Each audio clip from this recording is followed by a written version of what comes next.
Si è celebrato stamani in prefettura il giorno del ricordo per le vittime delle foibe, in memoria dell'esodo giuliano-dalmata durante la Seconda Guerra Mondiale.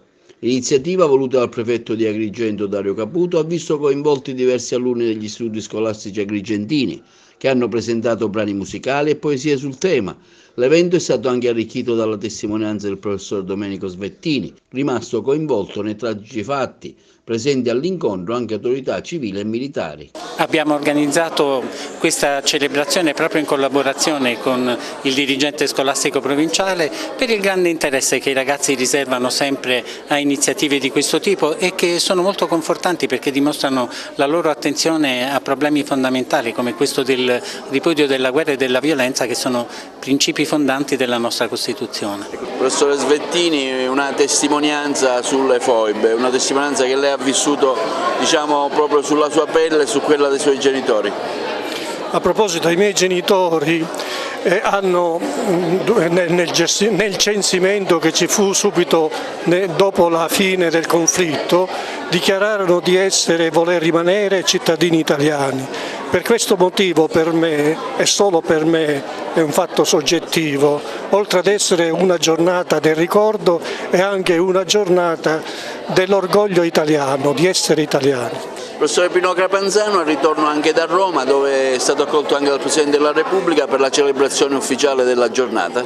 Sì, è stata una grande soddisfazione e un momento veramente commovente per tutta la cerimonia. Erano presenti le massime autorità e finalmente, grazie anche alle parole pronunziate dal Presidente Mattarella, avremo un giro di pagina e quindi un voler affrontare sotto il profilo prettamente storico, concreto, reale, sfortunatamente e disgraziatamente rivedere i fatti così come si sono verificati, per fare in modo che i ragazzi possano sapere nelle scuole la verità storica qual è ed evitare ovviamente di ripetere gli stessi errori che in questi tempi stanno proprio per ripetersi in varie zone del nostro Mediterraneo. Desideravo soltanto sottolineare due cose. Prima cosa, che finalmente dopo tanti anni, principalmente per merito del Presidente della Repubblica Ciampi, che ha sollevato per la prima volta il velo su questi tragici avvenimenti, finalmente se ne parla e questo è importante perché, come giustamente diceva lei,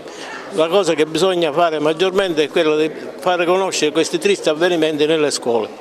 La seconda cosa che volevo dire è che nel 1991 Milovan Gilas, che era uno dei 3 diretti collaboratori di Tito, affermò, e queste sono parole tra virgolette: ricordo che io e Cardelli, cioè l'altro collaboratore di Tito, andammo in Istria a organizzare la propaganda anti-italiana.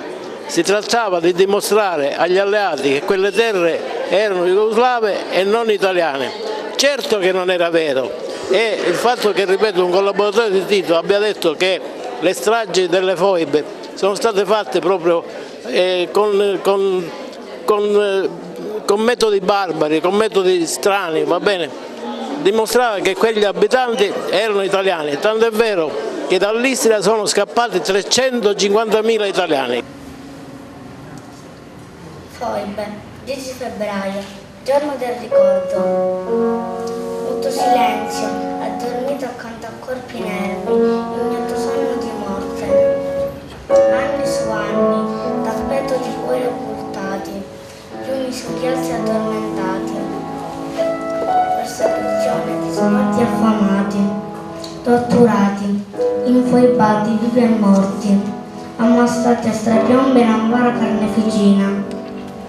Ancora dolore, alla preghiera esorta, per i patimenti di innocenti anime, per le crudeli mani che seminarono morte, che moltitudine ignara spinsero a piccola e imperscrutabile abissi del creato, inghiottito da voragine, senza voce, senza fiato.